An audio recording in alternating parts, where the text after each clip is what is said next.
In our previous chapter, we discovered how water slowly carved the limestone of the Yucatán Peninsula, creating one of the most extraordinary underground river systems on Earth. But that was only the beginning of an incredible story. Now, we will discover how this hidden world began recording millions of years of Earth's evolution. 66 million years ago, our planet entered a new chapter in its history, the Cenozoic era, better known as the Age of Mammals. The great dinosaurs were gone. A new world had begun.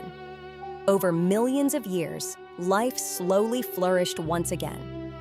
Dense tropical forests spread across the Yucatán Peninsula. Small mammals evolved into new forms of life. Modern birds gradually filled the skies. Slowly, patiently, life reclaimed the Earth. Meanwhile, beneath that immense limestone plain, underground rivers continued their silent journey through a hidden world that no human had ever seen. For millions of years, everything seemed to exist in perfect balance. But Earth's story was still far from complete. Millions of years later, the climate slowly began to change. The planet entered a long period of gradual cooling. Enormous amounts of water became trapped within vast continental ice sheets. Little by little, sea level began to fall. For the first time, the caves beneath the Yucatán Peninsula became completely dry. And it was then that a new chapter began to be written.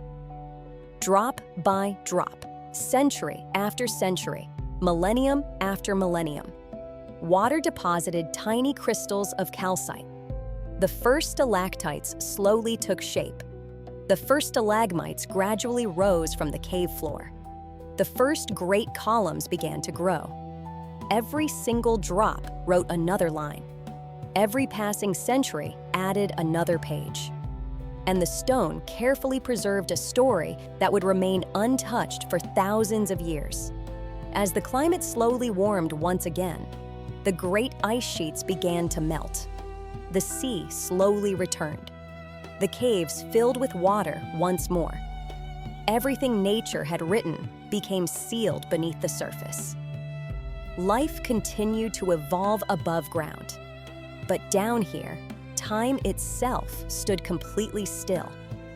And this was only the first great chapter in the extraordinary story that Earth would continue writing beneath the Yucatán Peninsula. Over the ages, the climate gradually became warmer once again. The forests recovered.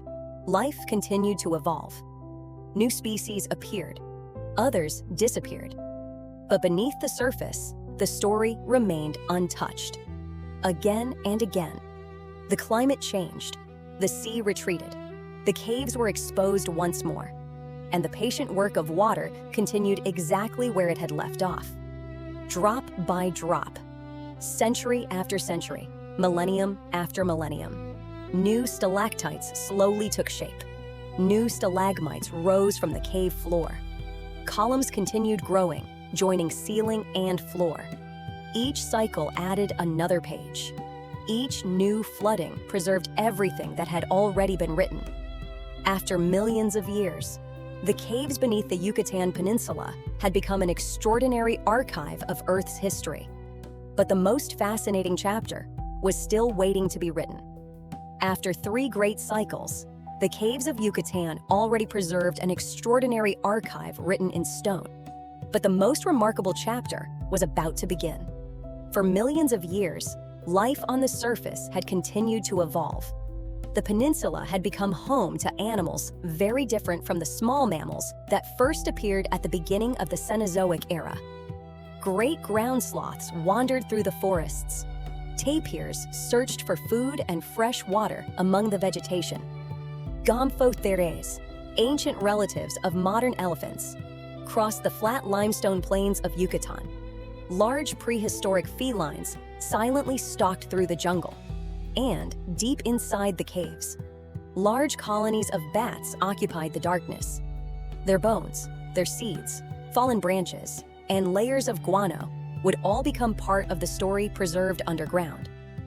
Then, the last great ice age began. Once again, enormous amounts of water became locked within massive ice sheets. Sea level slowly fell, and the caves became dry and accessible once more. But this time, stone would not be the only author of history. Animals approached the cave entrances, searching for water, for shade, and for shelter. Some walked deep into the galleries.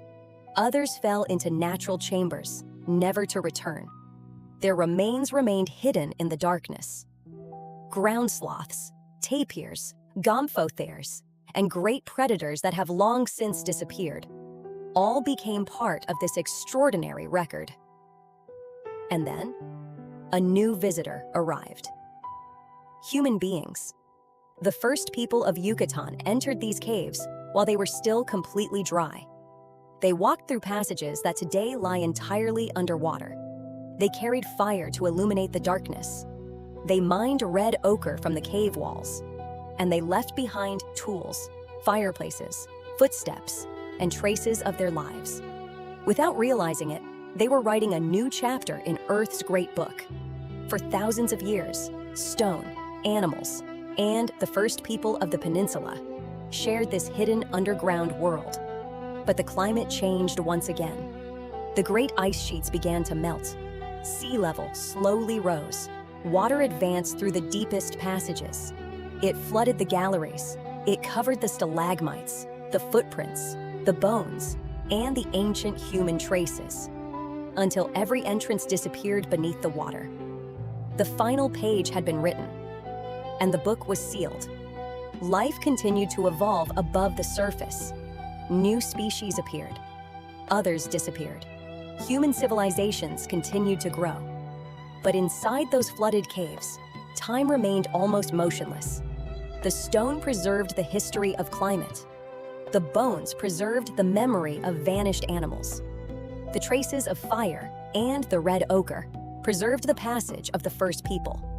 For thousands of years, no one could enter those hidden passages again, until science, exploration, and the specialized discipline of cave diving opened this extraordinary book once more. Today, we can finally read its history. We can understand how it was formed. We can discover the traces of ancient ecosystems. And we can meet the living creatures that walked through these passages long before us. But that privilege also brings a responsibility. Every stalactite, every bone, every footprint, and every corner of this flooded world is part of an irreplaceable natural heritage. To know it is the first step. To explore it with respect is a privilege. To protect it is our responsibility. And to preserve it is the greatest gift we can leave for future generations, so they too can continue reading this extraordinary book written by the Earth. Lily Dive, exploring the past, protecting the future.